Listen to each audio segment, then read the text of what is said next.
Good morning दोस्तों। मैं उपानंद सभी दोस्तों का स्वागत है आपके यूट्यूब चैनल स्ट्रांग स्टडी में। जैसा कि आप लोग पढ़ रहे थे, इससे पहले आप लोगों को पढ़ाया गया था ओम का नियम, जो फिजिक्स में बहुत इम्पोर्टेंट है। उसके कूलाम का नियम भी आपको बताया गया था।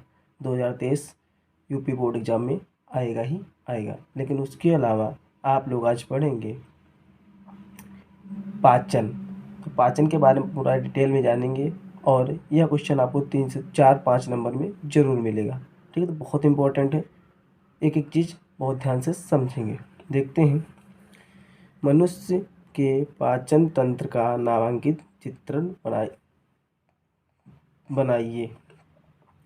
तो पहले तो आपको इस तरीके से क्वेश्चन भी पूछ सकता है कि पाचन के बारे में स्पष्टीकरण कीजिए और चित्र भी दर्शाइए। तो देख लीजिएगा, सबसे पहले हम देखेंगे ये मुख है, जहाँ से आपके शरीर में पाचन की शुरुआत होती है। पाचन क्रिया मुख से शुरुआत होती है।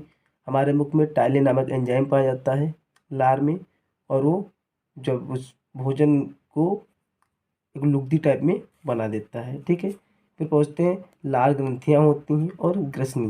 ग्रसनी से होता हुआ हमारा भोजन जो होता है कहाँ पहुँचता है? आमाशय में। आमाशय से अग्न्याशय में, फिर इधर यकृत और पित्त में, फिर उसके बाद छोटी आंत में जाता है। सबसे अधिक समय तक जो भोजन होता है वो छोटी आंत में ही रुकता है। उसके बाद आता है बड़ी आंत में, और बड़ी आंत से छोटी आंत में पहले जो भोजन होता है उसमें जो शुद्ध पदार्थ होते हैं उनका अवशोषण किया जाता है, और जो अशुद्ध पदार्थ होते हैं उनका बहिक्षेपण करके बड़ी आंत में भेज दिया जाता है। और बड़ी आंत में भेजने के बाद मालाशय के मलद्वार द्वारा बाहर निकाल दिया जाता है। ठीक है, पाचन। मुख द्वारा ग्रहण किए गए जटिल अघुलनशील कार्बनिक भोज्य पदार्थों का एंजाइम की सहायता से सरल घुलनशील इकाइयों बदलने की प्रक्रिया को पाचन कहते हैं। समझने की बात है, जैसे कोई हार्ड चीज़ है और उसको हम सरल में बदल दें। जैसे कि जो रोटी होती है वो एक हार्ड एंजाइम्स होते हैं, और उसको जो मुख में जब पाचन होता है तो मुख के द्वारा हम उसको सरल सरल इकाइयों में तोड़ देते हैं, और यही प्रक्रिया क्या कहलाती है? पाचन कहलाती है। ठीक है, अगले मनुष्य में पाचन क्रिया। सबसे पहले तो सर्वप्रथम मुख द्वारा जब हम भोजन ग्रहण करते हैं तो दांतों की सहायता से भोजन को चबाते हैं। दांतों की सहायता से भोजन को चबाते हैं। और दांत होते कितने प्रकार? दांत 4 प्रकार के होते हैं: कृंतक, रदनक, अग्रचौड़क और चौड़क। इनको हम इंग्लिश में भी बोलते हैं incisor, canine, premolar and molar. कृंतक दांतों की संख्या 8 होती है। इनका कार्य होता है भोजन को कुतरना होता है। रदनक दांतों की संख्या 4 होती है। इनका कार्य भोजन को चीरना फाड़ना होता है। जैसे गन्ना हम चूसते हैं तो गन्ना चूसने के लिए हमें किन दांतों की आवश्यकता होती है? तो रदनक, क्योंकि इनका कार्य क्या होता है? भोजन को चीरना और फाड़ना। उसके अलावा अग्रचौड़क दांतों की संख्या 8 होती है और चौड़क दांतों की संख्या 12 होती है। अग्रचौड़क और चौड़क दांतों का कार्य भोजन को कुतरना तथा पीसना होता है। भोजन को कुतरने और पीसने का कार्य कौन करता है? अग्रचौड़क और चौड़क दांतों के द्वारा किया जाता है। तो हमारे मुख में उपस्थित लार ग्रंथियों से लार स्रावित होती है। हमारे मुख में लार ग्रंथियाँ पाई जाती हैं और उनसे क्या स्रावित होता है? लार स्रावित होता है। और अभी हमने पार्ट आपको बताया, जब फिगर बता रहे थे तो वहाँ पे बताया था लार में टाइलिन नामक एंजाइम भी पाया जाता है ना। तो जो हमारे शरीर को भोजन को गीला लुगदी बनाने का कार्य करती है, अभी बताया था। जो लार होती है, लार को भोजन को गीला बनाने लुगदी का कार्य करती है, और उसमें क्या पाया जाता है? टाइलिन पाया जाता है। बहुत इंपॉर्टेंट क्वेश्चन है, 1 नंबर में पूछा जाता है, मनुष्य के लार में कौन सा एंजाइम पाया जाता है? ठीक है, जो भोजन में उपस्थित कार्बोहाइड्रेट स्टार्च को माल्टोज या ग्लूकोज में बदल देता है। जो हमारा टाइलिन होता है वो भोजन में उपस्थित कार्बोहाइड्रेट या स्टार्च जो होता है उसको माल्टोज या ग्लूकोज में भी बदल देता है। इसके पश्चात हम भोजन को निगल जाते हैं। भोजन ग्रास नली से होता हुआ आग्नेयाशय में प्रवेश करता है। भोजन मुख से कहा जाता है ग्रास नली में पहले, और ग्रास नली से तुरंत कहाँ पहुँच जाता है? आग्नेयाशय में।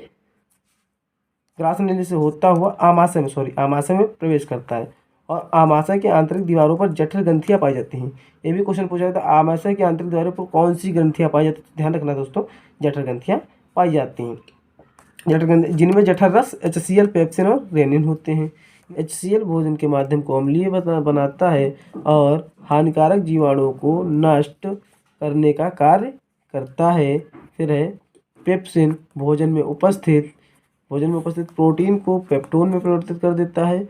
रेनिन, जबकि रेनिन दूधित पदार्थों को पाचन में सहायक होता है। रेनिन क्या करता है? हम जो दूध खाते हैं, जैसे दूध हो गया मट्ठा हो गया, दही हो गया, इन सबको पचाने का कार्य कौन करता है? रेनिन करता है। समझ में आई बात? ठीक है, अगली चीज़ देखते हैं। आमाशय से होता हुआ भोजन ग्रहणी में प्रवेश करता है। भोजन आमाशय से होता हुआ ग्रहणी में प्रवेश करता है। जहाँ आकृति में बनने वाला पित्तरस पित्ताशय से होता हुआ ग्रहणी में प्रवेश करके भोजन के अम्लीय माध्यम को क्षारीय माध्यम में परिवर्तित कर देता है और अपशिष्ट पदार्थों को नष्ट करने का कार्य करता है। यहीं पर अग्न्याशय से अग्न्याशयी रस, एमाइलेज, लाइपेज, ट्रिप्सिन स्थापित होकर भोजन को पचाने में सहायता करते हैं। ठीक है, एमाइलेज भोजन में उपस्थित कार्बोहाइड्रेट को माल्टोज में परिवर्तित कर देता है।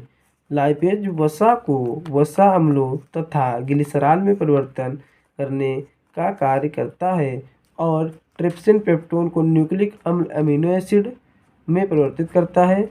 इसके पश्चात भोजन छोटी आंत में प्रवेश कर जाता है और पाचन क्रिया के दौरान भोजन सबसे अधिक समय तक लगभग 3 से 4 घंटे छोटी आंत में ही रहता है। सबसे अधिक समय तक रखता है लगभग कितने घंटे? 3 से 4 घंटे तक। छोटी आंत में भोजन में उपस्थित तत्वों का अवशोषण होता है। भोजन में जो जो तत्व होते हैं उनका अवशोषण कर लिया जाता है, यानी उससे निकाल लिए जाते हैं और ये पोषक तत्व हमारे शरीर रक्त में घुलकर हमारे शरीर के दूसरे अंगों तक पहुँचा दिए जाते हैं। जो तत्व निकाले जाते हैं फिर ये कहा जाते हैं रक्त में घुलनशील हो जाते हैं और हमारे विभिन्न अंगों तक पहुँचाए जाते हैं। उसके बाद देखते हैं घुलनशील शरीर के अंगों तक पहुँचा दिए जाते हैं, जबकि बचा हुआ अपशिष्ट पदार्थ, जो उसका अपशिष्ट पदार्थ होता है, बेकार चीज़ें, उसको हम बड़ी आंत में भेज देते हैं। बड़ी आंत से होता हुआ मालाशय के मलद्वार द्वारा बाहर निष्कासित कर दिया जाता है। अपशिष्ट पदार्थों को कहाँ भेजा जाता है? छोटी आंत से बड़ी आंत में भेजा जाता है और वहाँ से मालाशय के मलद्वार द्वारा से बाहर निष्कासित कर दिया जाता है। यह संपूर्ण घटना आपके पाचन के अंतर्गत आती है। दोस्तों बहुत इंपॉर्टेंट है और लगभग 5 से 6 नंबर में पूछी जाती है। अगर चित्र सहित भी आता है तो आपको चित्र भी बताया गया है। ठीक है दोस्तों, को यदि वीडियो पसंद आया है तो प्लीज़ वीडियो को लाइक एंड सब्सक्राइब करें और अपने दोस्तों को भी शेयर करें। धन्यवाद दोस्तों, मिलते हैं अगले वीडियो में।